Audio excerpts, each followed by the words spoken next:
पवन सह कुआपथर माड़ कालबैशाखी वर्षार भिजिला बौद्ध जिलार हरभंगा ब्लॉक विभिन्न अंचल में कालबैशाखीर तांडव देखा मिली। आज अपराह्न हठात कलाहांडिया मेघ माड़ी आसीथिला। पवन घड़घड़ी सह वर्षा सांगक विभिन्न स्थान में कुआपथर माड़ भी होइछि।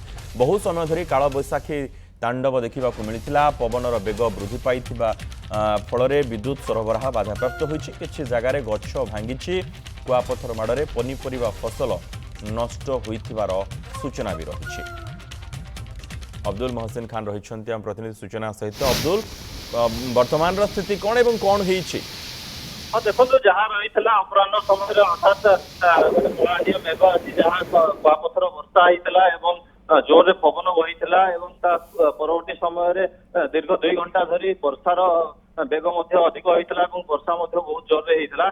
जहाँ सूचना रोचे कालबैशाखी जो पवन जो विभिन्न स्थान में जहाँ घर छपर उड़ी जहाँ छपर घर होता से सब उड़ी जो कुआपथर माड़ जो बहुत स्थान में जो चाषी मैंने क्षतिग्रस्त होती सूचना रोचे। जहाँ रही हरभंगा ब्लॉक रे यार जेहेतु तांडव रची कालबैशाखी हरभंगा ब्लॉक रे विशेष जो तरभुज चाष कराए से तरभुज चाषी विशेषकर क्षतिग्रस्त होती सूचना रोचे।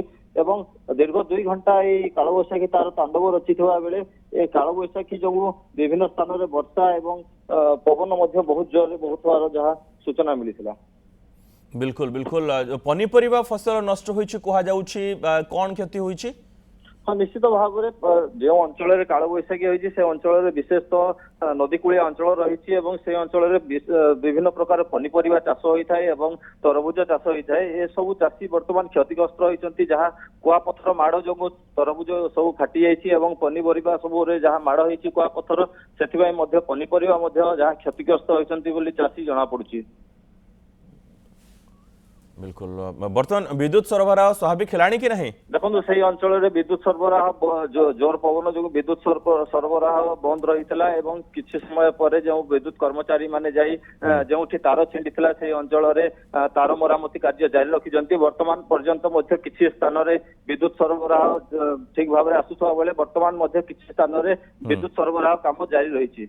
धन्यवाद अब्दुल समस्त सूचना पे। अब्दुल मोहसिन खान जो सूचना रखुले जे वर्तमान काम जारी रही। विद्युत सरबराह विच्छिन्न होइछि कालबैशाखीर वर्षा पवन जोगु घड़घड़ी प्रबल मात्रा होता। कुआपथर होइछि बौद्धरे ए कालबैशाखी वर्षा पवन जोगु नहीं नथिबा असुविधार सम्मुखीन होइछन्ति लोके एवं कुआपथर माड़े अनेक स्थान में पनीपरिबा फसल नष्ट होइथिबा कथा कहा जाउछि।